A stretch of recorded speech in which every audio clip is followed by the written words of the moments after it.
एक वेगळी बातमी आहे, मात्र महाराष्ट्राच्या आर्थिक स्थितीवर भाष्य करणारी बातमी आहे। जलजीवन मिशनच्या कंत्राटदारांचे 35,000 कोटी रुपये थकलेत।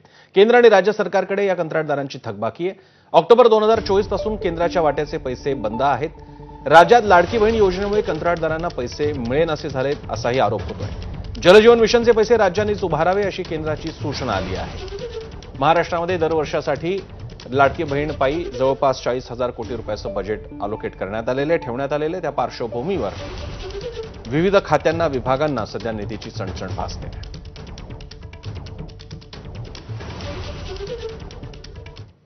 जलजीवनची थकबाकी किती आहे पाहूयात ग्राफिक्सद्वारे।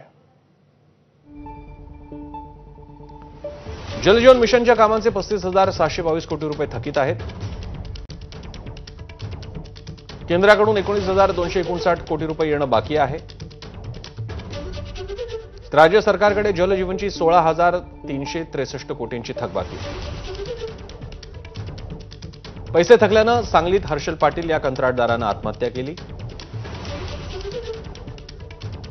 ऑक्टोबर 2024 पासून केंद्राच्या वाट्याचेही पैसे थकीत आहेत।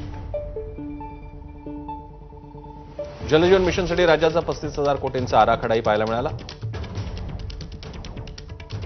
2024 ला केंद्राकडून 5,000 कोटींची तरतूद, प्रत्यक्षात 1,600 कोटींचं वाटप।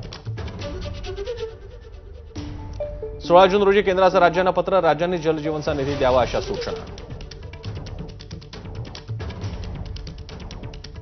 लाडकी बहीण योजनेमुळे राज्यात कंत्राटदारांचे पैसे थकीत असल्याचा आरोप।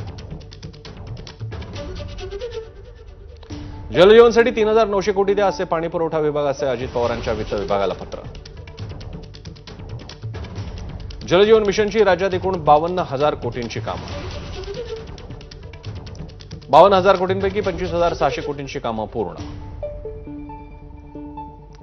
आणि केंद्र आणि राज्यांना निधी न दिल्यानं जलजीवनची कामं मात्र सध्या अर्धवट पडून आहेत। जलजीवन मिशन योजनेची मुदत 2025च्या या मार्च महिन्यातच यावर्षी समाप्त झाली।